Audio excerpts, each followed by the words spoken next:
Chapter 1, Part 1. Life Before Love. The candlelight flickers faintly against the rough stone walls of a small medieval home. Outside, a mist creeps slowly over the thatched rooftops, softening the edges of the world. You are in a time before clocks, before comfort, before the idea of love as we know it was anything more than a passing luxury. In the medieval world, life was short, survival was difficult, and most things, including the very notion of intimacy, were shaped by necessity far more than romance. Tonight we drift into the quiet corridors of the past, where love was not always a matter of the heart. Society. A ladder few could climb to understand love in medieval times. One must begin with structure.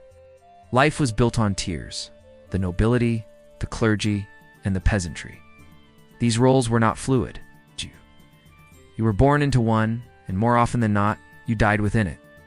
It's said that a peasant's hands told the story of his life, calloused, scarred, and silent. Marriages were rarely born from affection. Among peasants, a marriage might be a modest affair arranged by parents, negotiated over a mug of ale or a loaf of bread. Among the nobility, it was often a transaction. One daughter, in exchange for land, alliance, or political favor, a joining of bloodlines, not bodies. A young girl's life. Imagine a young girl named Elin, perhaps 14 years of age, who lives in a cottage on the edge of a forest. She rises before dawn, sweeps the hearth, gathers herbs, and fetches water from a stream cold enough to sting the hands. She knows nothing of courtship, not the kind in stories. She knows that one day soon, her father will bring a suitor to the cottage. A boy, perhaps, from a neighboring farm. He will not be ugly, nor cruel. But Ellen will not love him. Not yet. Love, she has been told, may come later after the fields are plowed, the children born, the goats fed. Contracts of the heart in medieval times, marriage was less of a romance and more of a legal contract. The church, which oversaw these unions, required two things: mutual consent and consummation. Yet mutual consent could be whispered in a field with no witnesses. A moment's spoken agreement, coupled with physical union, was often enough to make it binding, even without ceremony. Among the higher classes, things were more elaborate. A noble girl might be betrothed before she even spoke her first word. Her future husband could be many years her senior, already a warrior, already scarred. The wedding itself might be grand, but the connection between bride and groom would likely be formal and distant, at least at first. And what of love? That was for the poets, for the dreamers. Real life required endurance. Courtship, there were, of course, affections, flirtations, quiet smiles shared in shadowed corners. Among peasants, simple gestures, a carved spoon, a bundle of wildflowers, a song hummed low might signal interest. Yet these were not grand gestures. No. They were humble, whispered beneath the weight of responsibility. Among nobles, courtship was often a performance. A man might compose verses, present tokens, wear a lady's colors in a tournament. But again, such gestures were more political than passionate. A knight might swear to love a lady eternally even if they never spoke beyond pleasantries. The age of marrying young today, the idea of marrying at 12 or 13 would seem alarming. But in the Middle Ages, particularly among the nobility, it was commonplace. Girls were seen as marriageable as soon as they could bear children. Boys, especially among commoners, often waited until they could support a family, often into their late teens or early 20s. And yet many such marriages were never immediately consummated. A noble girl, married at 12, might remain with her family until she was deemed physically mature. The church occasionally intervened, advising husbands to wait, but not always. There was little space in this world for childhood as we understand it. One went from cradle to duty with barely a breath in between. Love in the fields. Still, there were moments. A shepherd and a milkmaid might steal time beneath the trees. A widow might find new affection in a blacksmith's arms. In a world of toil and silence, even the smallest connection could bloom fiercely. And while many marriages were arranged, some couples truly did grow into love, learning each other's rhythms the way they learned the soil, the seasons, the sky. Love was often quiet. A shared loaf, a patch mended, hand held through fever. And so, before the notion of love could be fully felt, Life itself demanded its due. Chapter 1, Part 2. The bedchamber and beyond, you stand outside a wooden door. It doesn't creak open because it doesn't exist. In most homes of the medieval world, doors to bedchambers were a luxury. Rooms were shared. Walls, if there were any, were thin, made of timber and wattle, holding back the cold, but not the sounds of life within. Step softly now. We're entering the heart of the medieval home, the bedchamber. Not a place of mystery and comfort, as one might imagine today, but a space of simple practicality. It's a place where duty was fulfilled before desire was even considered. The bed itself, beds in medieval times were not so much furniture as they were structures. If you were wealthy, your bed might have 4 thick posts, heavy curtains to keep out the cold, and a straw-filled mattress laid over ropes tied to a wooden frame. Hence the phrase, sleep tight. You had to pull the ropes taut each night. Peasants, however, had no such luxury. A simple mat on the floor, a blanket of woven wool, a pillow perhaps filled with moss. The whole family might sleep in the same room, sometimes even in the same bed. Parents, children, even the occasional guest. So imagine, if you will, trying to find intimacy in such closeness. The night was not private, the dark was not silent. Where privacy wasn't expected for most of medieval Europe, privacy as we understand it did not exist. Even the king might have servants sleeping nearby. Curtains could shield vision but not sound. Even among the noble class, one did not retreat into isolation. So how did intimacy happen? Quietly, predictably, often out of duty, and almost always at night after prayers were said and candles snuffed. It was a part of the rhythm of marriage, a continuation of the day's labor. It was not expected to be passionate, it was expected to be productive. Marital expectations and conjugal rights, the church, ever present in daily life, taught that the purpose of sex was procreation. Pleasure was not forbidden, but it was to be secondary. A husband had the right to request intimacy, a wife the duty to comply. But this was not always so cold. Many couples found quiet affection within those boundaries. A woman could petition for annulment if her husband was impotent, or there were even public trials to prove it. Witnesses, physical examinations, questions asked by candlelight in stone halls. If a man failed to perform, the marriage could be declared invalid. But this also meant that women were expected to tolerate much. Consent as we know it today was not enshrined in law or understanding. First nights, a ceremony and a silence in noble houses. The wedding night was a public event, at least ceremonially. The couple would be led to the bed by witnesses. The sheets might be inspected. Proof of consummation was often required, especially for alliances involving land or inheritance. Among peasants, it was simpler, but no less serious. A marriage wasn't considered valid unless it was consummated. And so, love began with a moment not of tenderness, but of confirmation. Imagine Ellen again, the young peasant bride. Her wedding complete, her husband beside her in the straw. There is no candle, only moonlight through a crack in the wall. They do not speak much. They do what is expected. Later, they may hold hands in sleep. Routine and rhythm over time, intimacy became a part of life's routine, like milking goats or mending shirts.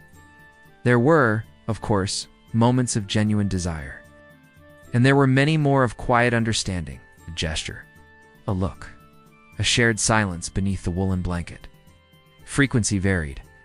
The church discouraged sex on holy days, which included Sundays, feast days, fast days, and much of Lent and Advent, which, when all added together, could restrict half the year, yet these rules were not always obeyed. Life, after all, has its own rhythms. Conception and timing. Couples, particularly those trying to conceive, paid attention to the moon. Some believed a full moon increased the chance of a boy. Others thought certain herbs like mugwort or fennel could increase fertility.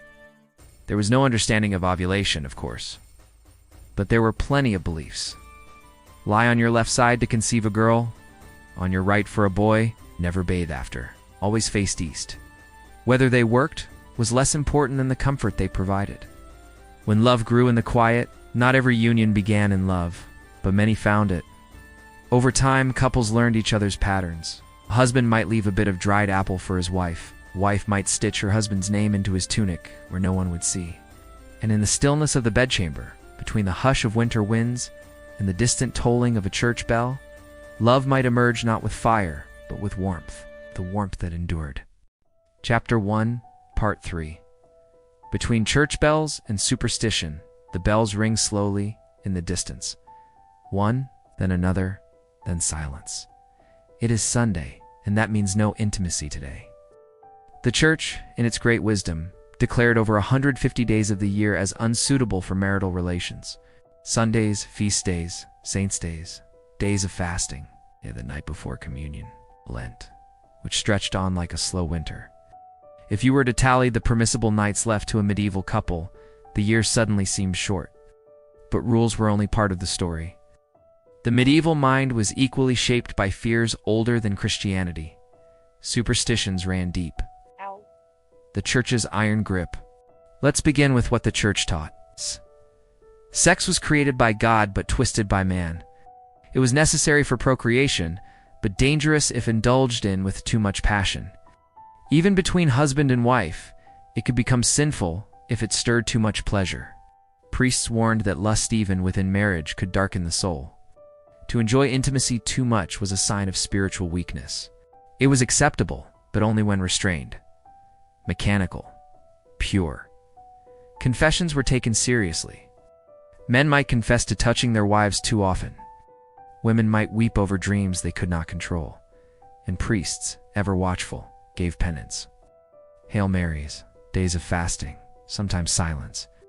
The moon in the womb, beyond the church's teaching, a shadow world of belief whispered behind closed doors. Midwives told of the moon's pull on the womb. Full moon, they said, brought fertility. A new moon warned of miscarriages. It was said that if you made love during a waxing moon, the child would grow strong. But if the moon waned, the child might be weak or worse, cursed. Herbs were used in secret: pennyroyal, tansy, mugwort. Some to encourage conception, others to prevent it. These were not discussed publicly. It passed from mother to daughter, hidden in baskets and pouches. The church called such practices witchcraft, but to the women of the village they were wisdom. Sin of desire was not encouraged, it was endured. A good wife submitted without question, good husband restrained himself. But people are people, and the rules, though iron, were often broken. In confessional manuals, priests recorded the sins of the flesh in great detail. Not to revel in them, but to understand and punish them. There were rules about how often a married couple could be together, about where, about when, even the positions were regulated. Natural meant one thing only: the husband above, the wife below, in the dark, in silence, for the sake of children. Anything else was branded unnatural, perverse, damning. But again, reality bent the rules. Couples experimented in whispers, and often they confessed, later seeking forgiveness rather than permission. Dreams and night terrors, dreams too, were suspect. If a woman dreamed of a man not her husband, she was told to pray. If a man dreamed too vividly, he might be accused of succumbing to the sin of thought. There were tales of demons and incubi and succubi who came in the night to seduce the pious. These creatures, it was said, slipped through keyholes and crept beneath beds, tempting even the holy with impossible beauty. Were these just dreams, or guilty minds wrestling with their own buried desires? No one could say. But candles were kept burning. Crosses hung above beds. Prayers whispered before sleep. Rituals, amulets, and quiet magic, despite the church's power, folk beliefs, lived on. Women wore charms to protect against unwanted pregnancy: bones of animals, feathers of blackbirds, tiny carved crosses. Men sometimes tied herbs to their belts to enhance virility. Sex was not only a physical act, it was tied to the spiritual, the seasonal, the celestial. It was said that if you slept with rosemary under your pillow, you'd dream of your true love. If a man stepped over a cat on his way to bed, he would be impotent. If a woman bathed with rainwater collected at midnight, she would conceive within a fortnight. None of it was scientific, but all of it was believed. The church and the body, perhaps most telling, was how the church saw the human body. It was a vessel, a temptation, a thing to be endured, not celebrated. Nakedness was a source of shame.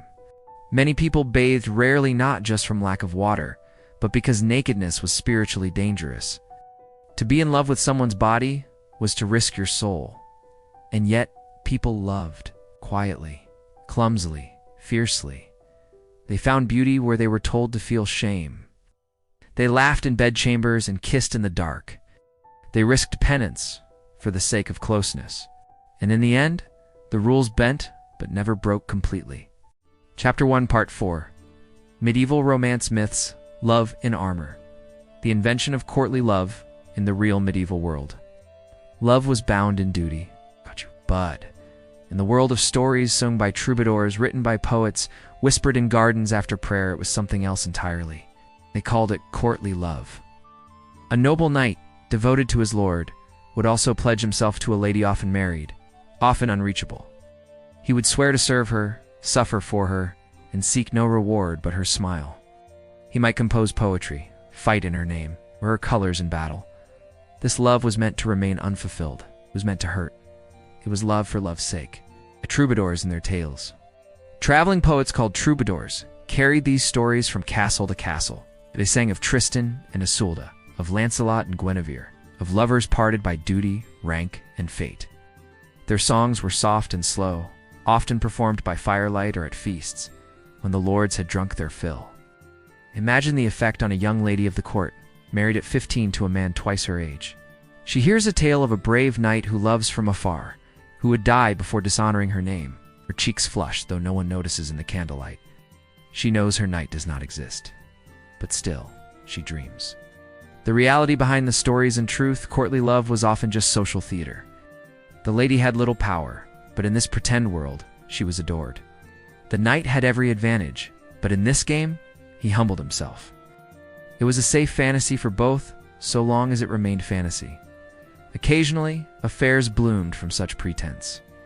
Secret glances became letters, letters became touches, touches became meetings behind chapel walls. But this was dangerous. Adultery was a crime.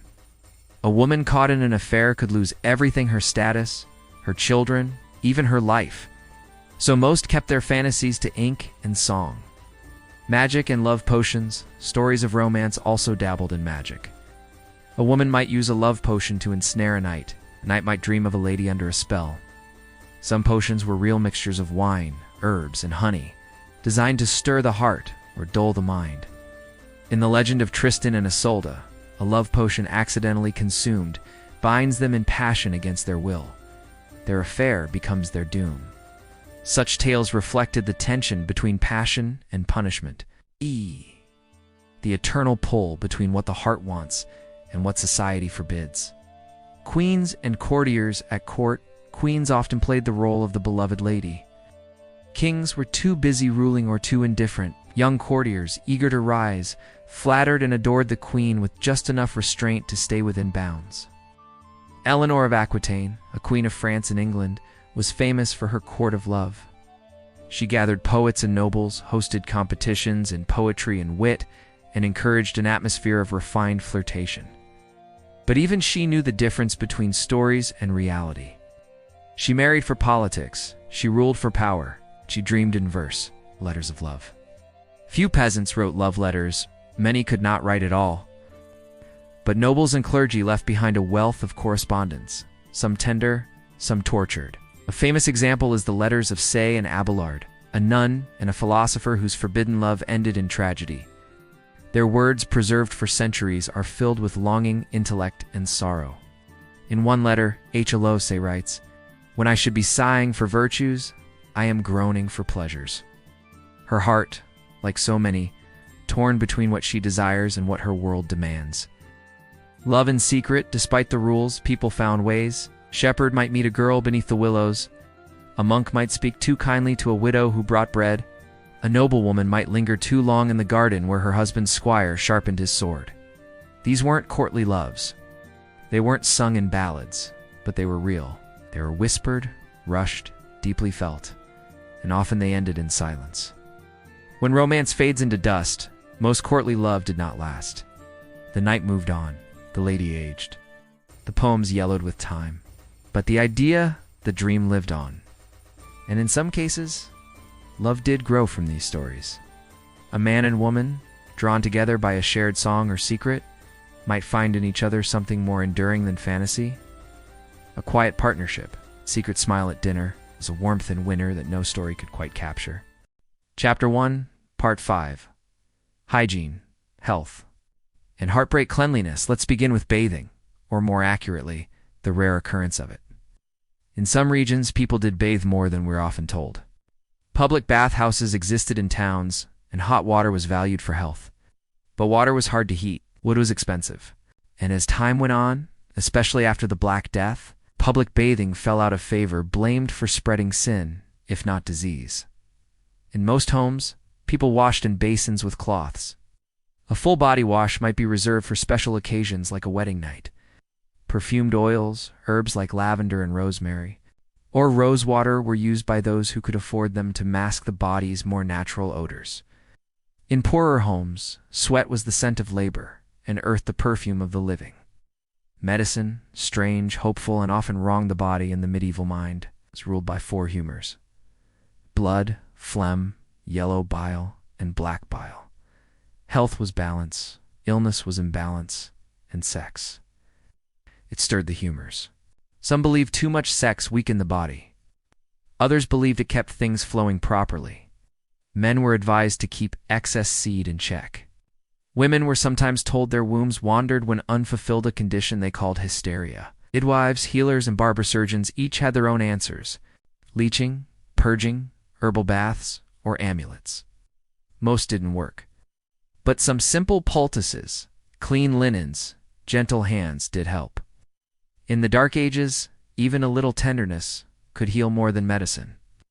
Heartbreak in the flesh were known, though not well understood. The symptoms, burning, sores, wasting, were often seen as divine punishment. There were no antibiotics, just prayers, herbs, and silence. For women, childbirth was one of the greatest dangers. There were no hospitals, no antiseptic. A midwife and a few trusted women might attend. Prayers to St. Margaret, patron of childbirth, were whispered as pain roared. And for men, a wound in battle or a fever from a bad tooth could end everything. Loss was common. Grief was constant. But love survived. A husband might weep beside a cot. A wife might keep her husband's dagger near her heart. Children who survived were treasured with a fierceness we might recognize today. Medieval contraception.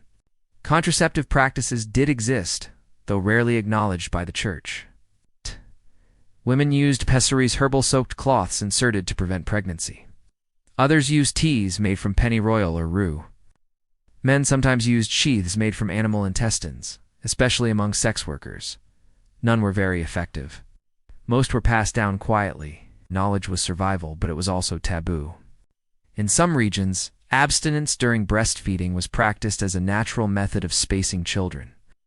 In others, women simply bore child after child, many of whom never reached adulthood. Death, love, and mourning, when someone died, especially a spouse mourning, followed strict codes. Black clothing, candles, prayers, but grief was not hidden. Women wept openly. Men drank and sang songs of remembrance. Children were told stories of the lost. And slowly, life went on. Widows were often remarried quickly, not for love, but for survival. Yet second marriages could be gentler, built on companionship more than politics. A widow might find comfort in an old friend. A grieving father might find joy in a new child. And in the silent, aching spaces of medieval life, love adapted. Endurance and devotion in the end, love in the medieval world was rarely fiery. It was patient, resilient. It endured childbirth, famine, disease, and separation. It was the love of shared burdens, small mercies. It was found in a bowl of hot broth, in the mending of a torn tunic, in the kiss before a husband left for battle, uncertain if he would return. And though there were no candles scented with vanilla, no silk sheets, and no poems tucked under pillows, there was still tenderness. And that tenderness, however hidden under dirt, rules, and superstition, was real. Chapter 1, Part 6. The quiet ending. The fire in the hearth has burned low. Outside, the village is hushed. Chickens are roosting, the pigs quiet in their pens. A single owl calls out into the stillness. Inside the cottage, Ellen lies beside her husband. The straw mattress creaks as they shift beneath their blanket. It has been a long day. She's fetched water, baked bread, patched his shirt. He helped the neighbors mend a roof. He spoke little at supper, but now in the dark, they lie close, not touching, not speaking, but near, familiar. A world so different and yet the same. You might think the medieval world was nothing like ours. And in many ways it wasn't. There were no phones, no running water, no privacy. Love was arranged, not chosen. Desire was judged, not explored. The body was a mystery, often feared. But people still longed, still grieved, still hoped. They whispered names in sleep. They waited at windows. They kept lockets of hair, carvings of initials, dried flowers hidden in books. They held hands during fevers, kissed foreheads, shared warmth through winters. They may not have written sonnets, but they made each other laugh. They may not have had silk, but they shared blankets. They may not have had the words, but they had the feelings. The universality of intimacy, from the peasant's straw bed to the noble's curtained chamber. Intimacy lived quietly in the corners of life. It was not always about passion. Sometimes it was simply presence. The wife who sat beside her husband as he carved a new stool, the man who lifted a child not his own and loved them fiercely, the widow who kept her husband's boots beside the fire year after year. These were the real loves, not always romantic, but enduring, deep, human. A bedtime thought from long ago. So now, as you lie in your own bed, consider this. Someone, centuries ago, once lay where you are, now wrapped in rough linen, listening to wind against the shutters. They had worries, they had dreams, they wished for a better harvest, a safe birth, a kinder world. And perhaps that night they reached across the bed and took someone's hand, just to feel it there, just to remember they were not alone. Time to sleep. The bells have stopped ringing, the fire is embers, the moon is high. You've walked through castles, forests, and candlelit halls. You've listened to poets and preachers, to lovers and midwives. You've seen how even in the harshest of worlds, the softest parts of us persist. Now, rest. Let your breath slow. Let the past fade into shadow. You are warm. You are safe. You are part of the same story of longing, of love, of life. Close your eyes. The medieval world sleeps now, and so should you. End of chapter 1. What was sex really like in medieval times?